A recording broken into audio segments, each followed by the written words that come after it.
अस्सलाम वालेकुम नाज़रीन, आप देख रहे हैं ज़िंदगी वेटनरी सर्विसेज यूट्यूब चैनल। मैं हूं डॉक्टर सारिम। अगर आपने अब तक हमारा चैनल सब्सक्राइब नहीं किया तो अभी सब्सक्राइब कीजिए ताकि हर नई आने वाली वीडियो आप तक पहुंच सके।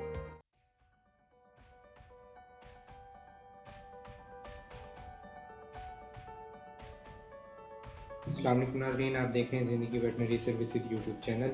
आज मैं आपको बताऊंगा कि आप घर में क्या क्या चीज़ जो है वो कैट लिटर के तौर पे यूज़ कर सकते हैं। तो सबसे पहले जो है वो हमारे पास सॉडस्ट है। सॉडस्ट बुरादा कॉमनली अवेलेबल है, किसी भी कारपेंटर या वुड वर्क शॉप है उससे आपको अवेलेबल होता है। सॉडस्ट आप यूज़ कर सकते हैं, ये काफ़ी अच्छा एब्जॉर्बेंट लिटर होता है, इसको आप यूज़ करें। इसके अलावा वुड शेविंग्स जो है वो आप यूज़ कर सकते हैं। वुड शेविंग्स जब लकड़ी को बराबर करते हैं या उसको प्लेन कर रहे होते हैं तो उसके ऊपर से जो चीज़ उतरती है वो जो शेविंग्स हैं आप उसको यूज़ कर सकते हैं। ये दो ऐसी चीज़ें हैं जो हैं तो इजीली अवेलेबल होती हैं, लेकिन इसमें एक नुकसान है। नुकसान ये है कि इनके अंदर डस्ट बहुत ज़्यादा होती है। तो अगर आपने सॉ डस्ट या जो बुरादा है वो यूज़ करना है या शेविंग या स्क्रैपिंग यूज़ करनी है वुड की, तो उसको अच्छी तरह आप पहले सीव कर लें, उसको छान लें, उसके बाद फिर आप उसको यूज़ कर सकते हैं। कुछ रिसर्च मैं पढ़ रहा था अमेरिका की, वो कहते हैं कि सॉडस्ट और बुरादा जो है ये कार्सिनोजेनिक है,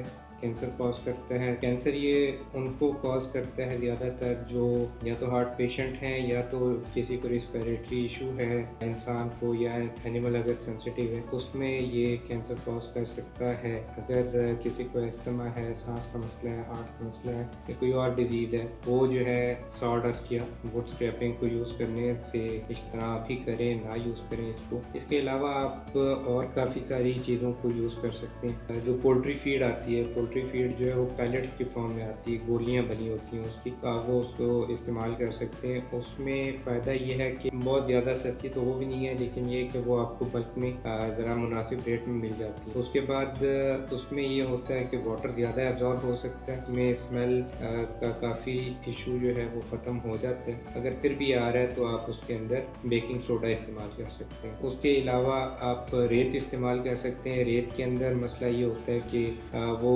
अगर ज़्यादा गीली हो जाए, आप साफ़ नहीं कर रहे उसको रेगुलरली, तो वो कुछ दिनों के बाद उसके अंदर से स्मेल भी आने लग जाती है। दूसरा वो आपके जो कैट है उसकी बॉडी के साथ अटैच होने लग जाएगी और उसके अंदर फंगस लगने के चांसेस ज़्यादा हो जाते हैं। तो उसका भी तरीका ये है कि स्मेल ख़त्म करने के लिए आप उसके अंदर बेकिंग सोडा जो है वो ऐड कर सकते हैं, और इकनॉमिकल है, हर जगह से आपको, हर जगह कंस्ट्रक्शन हो रही है, आप कहीं से भी रेत उठा के इस्तेमाल कर सकते हैं। इसके अलावा जो भल मिट्टी होती है उसको भी आप इस्तेमाल कर सकते हैं। भल मिट्टी में वो बहुत अच्छा कैट लिटर के तौर पे इस्तेमाल हो सकता है, क्योंकि नॉर्मली जो कैट्स बाहर रह रही हैं, स्ट्रे हैं या आउटडोर रह रही हैं, वो भल मिट्टी को यूज़ करती हैं। ठीक है, जिसको पॉट सॉइल भी कहते हैं, जिसमें आप पनीरी लगाते हैं, मतलब जो दानेदार मिट्टी होती है उसको यूज़ कर सकते हैं। उसका नुकसान ये होता है कि वो अगर ज़्यादा गीली है, उसके ऊपर कैट बैठी और वहाँ से जब जाएगी बाहर तो उसके पंजों के साथ जो है वो मिट्टी लग के हर जगह जा सकती है। तो उसका हल आप ये कर सकते हैं कि आप मैट्स मिलते हैं, इनके लिटर मैट्स जो होते हैं वो यूज़ कर सकते हैं। वो आपको बहुत ज़्यादा यूज़ करने पड़ेंगे इसकी लिटर ट्रे के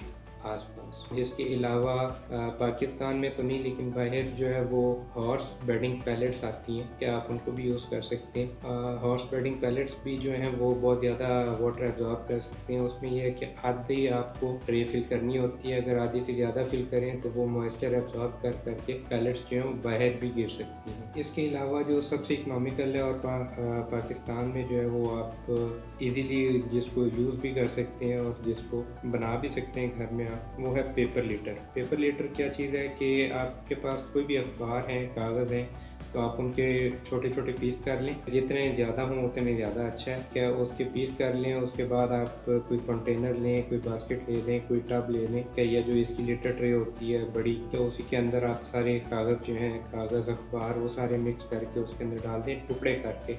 नीम गर्म पानी लेना है आपने, नीम गर्म पानी उसके अंदर डाल दें, 2 से 3 कतरे जो है वो बायोडिग्रेडेबल कोई भी डिश वॉश लिक्विड आप ले लें। अगर आप बायोडिग्रेडेबल नहीं मिलता तो जो आम हम लोग घर में यूज़ यूज़ करते हैं, विम है, लेमन मैक्स वगैरह का आप उनको यूज़ कर सकते हैं। तो 2-3 कतरे वो डाल के आपने उनको भिगो के रख देना है अखबार को। क्या आधे घंटे के बाद आपने उसको निकालना है, उसका पानी गिरा देना है, उसमें दोबारा पानी डालना है। इस मरतबा आपने उसमें डिश वॉश लिक्विड नहीं डालना। उसके बाद फिर आपने ये करना है कि उसके ऊपर बेकिंग सोडा स्प्रिंकल करना है, फिर उसको अच्छी तरह मिक्स कर लेना है। तकरीबन उसे 15 मिनट पड़ा रहने दें। 15 मिनट के बाद जो है उसका आपने पानी निकाल देना है, और जो बाकी आपके पास अखबार और वो सारा कुछ बचता है आपने निचोड़ के सारा स्क्वीज करके निचोड़ के उसका पानी निकाल देना है। और जो आपके पास अखबार बचेगा फिर कोई टाइलिक शीट ले लें, उसके ऊपर आपने उसके छोटे छोटे टुकड़े करके फैला देंगे। उसको धूप लगवाएं। 3-4 दिनों के बाद क्रम्बल्स हैं वो तैयार हो जाएंगे, उसको आप कैलकुलेटर के तौर पे यूज़ कर सकते हैं। बाकी